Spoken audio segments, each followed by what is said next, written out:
Pričali smo o tome da svako radi na sebi po defaultu, po fabričkim podešavanjima, ali da onaj ko svesno radi na sebi, onda mnogo lakše napreduje, mnogo brže se razvija. Pa znaš šta ja mislim, šta znači Bogom dan? Ja negde verujem da ljudi mnogo pogrešno shvataju Boga. Mi imamo generalno izreku verujem u Boga ili ne verujem u Boga, što po meni je apsolutno netačno. Mislim, netačno. Ako nemaš poverenje u Boga, ništa od toga. Da naglasim, Luci, ne radi se o verovanju, nego o poverenju. Znači, o poverenju da u Boga ili ti u taj deo Boga u sebi, da ti si na pravom mestu, u pravo vreme i da sve ide onako kako treba, da ide za tvoje najveće dobro. Pa realno ja sam ovde da delim svoje znanje, znači, pošto ja radim session 1 na 1 sa ljudima koji hoće da upoznaju sebe. Ali sam shvatila da ljudi u stvari ne kapiraju šta znači raditi na sebi i da ja u stvari ovo svo moje znanje koje imam bi trebalo da malo proširim masama. Da ljudi vide da to nije ništa sad, ne znam kakva filozofija. Pa ne samo da se plaše, nego ljudi ne znaju, ja isto nisam znala. Ja nisam znala da ja imam svesna i nesvesna verovanja i da moja nesvesna verovanja privlače u moj život haos. Nisam imala pojma, znači dok nisam legla u krevet i dok nisam onako obišla jedno 5 bioenergetičara, znači i ljudi koji se razumiju te stvari, znači ja sam bila u fazonu šta je bre ovo, kakav je ovo život, šta se ovde dešava. Tako da, može. Ono što stalno naglašavam, ne možeš da pobegneš od problema, nego da ideš kroz problem, ne izbegavaj ništa, nego prihvati situaciju ovakva kakva je. Kad prihvatiš, ja sam pre neki dan razmišljala o tome, svi duhovnjaci pričaju i ljudi koji se bave radom na sebi. Pričaju o tome da mi moramo prvo da zavolimo ono što imamo da bi mogli da krenemo u nešto novo. I to je onako prilično teško ljudima, znaš. A u stvari, mislim da samo recimo, ako imaš problem na poslu, pa sad, ja smo im naučili, mrziš taj posao, ćeš da ga menjaš, ne znam, ne sviđa ti se plata, ne znam ovo, ono. Ako ti sad kreneš taj posao da radiš onako sa ubeđenjem, sad ću da radim ovaj posao 1000%. Sa ljubavlju, sa predanošću, sa strašću. Zato što znam da će ovaj posao da mi donese sledeći bolji. Onda je to onako, može, nije tako strašno. Mislim, verujte mi, ja radim par stvari u životu kao posao i ima stvari koje ne volim da radim. Radim samo zbog novca. Ali, prihvatim onako, ajmo sad, 300 na sat. Najbitnije da voliš svoj posao. Pa šta donese da donese? Znači, toliko je, verujte mi, ja obožavam da slikam. Trenutno ne mogu da slikam jer imam alergiju na mirise i tako dalje, pa sam uzela neki akvarel da probam da s njim nešto radim, pa da i on miriše. Ali onog trenutka kad sam shvatila da ja volim da slikam i koliko uživam u tome, znači moje telo se promenilo, moja cela energija se promenila, kao da sam u trenutku shvatila ko sam. Razumeš? Znači, mnogo je bitno voleti svoj posao. Možeš malo da budeš ponosna na sebe. Mislim, ljudi ne shvataju koliko je ovaj život težak. I koliko mi treba da budemo ponosni na sebe za svaku sitnicu. Kako savladavamo sve i svašta. Znate kako to ide u ljubavi? Najlepši osjećaj, najlepša stvar u ljubavi je pripadati nečemu i nekome. Bar moj pogled na to. Luci, kako odustajanje, jesi ti normalno? Nema odustajanja. Ni od čega ne odustajemo. Ženo, pa mi smo, u današnje vreme ti je, evo moje godine 60, u današnje vreme ti je 60 godina kao neka 40. Znači, čega da odustanem bre? Ne odustajem ni od čega. Ja sam Juče sam se probala neku garderobu koju sam nosila kad sam imala 58 kila i mnogo volim tu garderobu. I rešila sam da smršam još tih par kilograma da mogu da nosim tu garderobu. Razumeš? Pričala sam o prošlom live-u kad sam otišla kod veterinara prvi dan. On 45 godina pije lekove za pritisak i ja 60 pijem lekove za smirenje. Pa kome je bolje? Draga, nema odustajanja ni od čega. Ama baš ni od čega. Ja još uvek smatram da ću da postanem poznati slikar.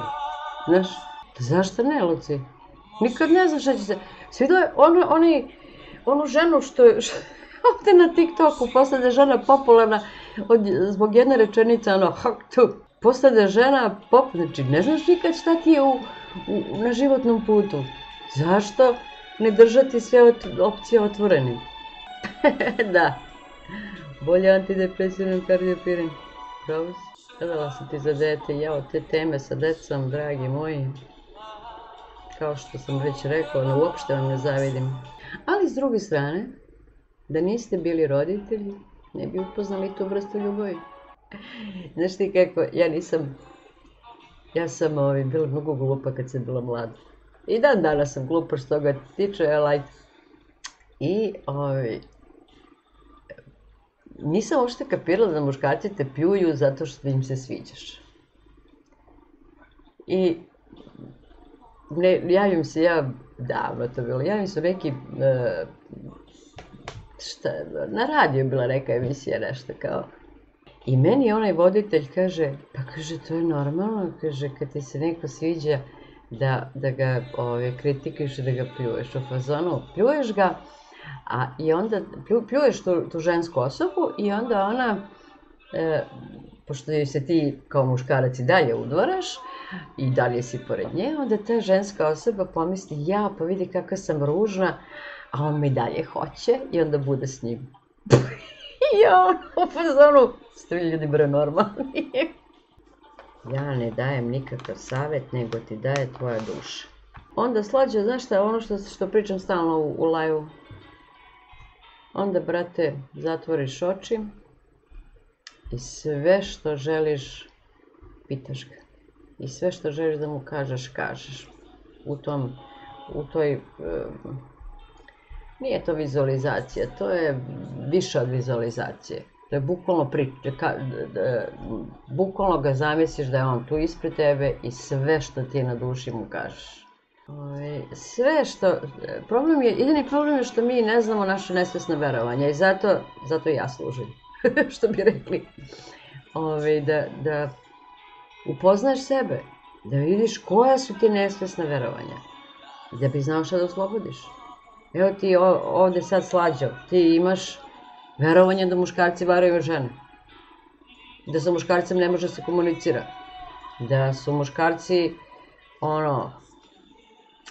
zatvorene knjige. Sigurno imaš neka takva verovanja.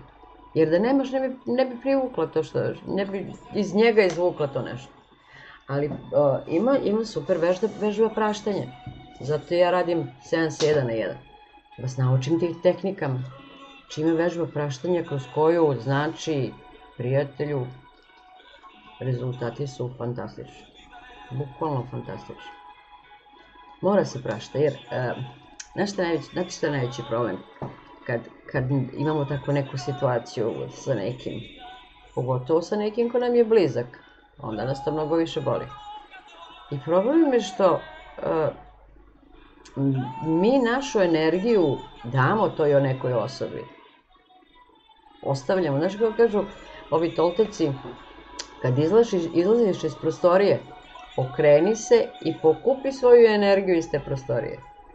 Kad praštate, onda vraćate svoju energiju. Oslobađate onu energiju koja je vezana tamo kod te osobe. Ali nije ta osoba kriva, mi smo krivi. Mislim krivi, nema krivca, ali jednostavno ne znamo. Mi ne znamo da time što imamo kuću s nekim energiju ispuštamo na taj način. A mi nemamo nešto, imamo određenu vrstu energije i tu određenu količinu energije i tu količinu energije trošimo kroz život. Da malo ti, ovo što ti kažem, da malo popričaš njim u svojoj glavi, da mu kažeš sve što ti je na srcu, uzmeš papir i olovku i onda pišeš opraštam ti što si takav, opraštam ti što si ovakav prema meni, opraštam ti što radiš to i to, opraštam ti i oslobađam te. Ti si slobodan i ja sam slobodan. I radiš to onako svaki dan, pa da vidiš šta će da bude. I mislim, to je normalno jer kažu da su te situacije razvodi, raskidi, to ti je po jačini bola na drugom mestu posle smrti deteta. Tako da, bolno je katastrofa. Negde moraš da imaš, mislim, to je jedini lek. Da imaš poverenje u svoju dušu, da negde se pomiriš s tim, pa možda je on ovako trebalo da bude. Možda je on bio tu da mi napravi dete, da bi ja osetila što znači biti roditelj, što znači voleti dete. Možda on nije moja sudbina. Možda je on u mom životu samo privremeno. Kad se pomiriš s tim, onda mogu stvari da krenu ni na bolje. Znaš, to ne mora da znači da će on sad ode iz tvog života. Razumeš? Ali je mnogo bitno pomiriti se sa situacijom koja je trenutna. Hvala, draga, hvala. Znam da ti je teško. Znam. Zato ti kažem. Moraš nekako da prihvatiš tu situaciju kao takvu trenutno. Ne kažem da prihvatiš to će tako da ostane vavijek. Nego trenutno da se pomiriš s tim, da imaš negde poverenja u Boga. Malo da ideš u crkvu, malo pričaš s njim u svojim mislima, malo da mu praštaš. I da praštaš svima, pazi, svi, kad pomisliš na njega, kogod ti padne na pamet iz tvoje ili porodice ili okruženja, pogotovo kad si bila dete, kogod ti padne na pamet da ima neke sličnosti sa njegovim ponašanjem, njima moraš da praštaš, razumiješ? Sedi malo, uzmi papir i olovku. Uzmeš papir i olovku i pišeš sve za i protiv. Šta se dešava pozitivno, šta se dešava negativno, što se njega tiče. I onda ćeš tačno da vidiš šta je tu. U kom pravcu da razmišljaš. Razumeš? Ali mislim da jednostavno da ti Bog pokazuje šta i treba i kako treba, ali da ti nećeš da vidiš to. Ili ti jednostavno nemaš naviku da to konstatuješ. Razumeš?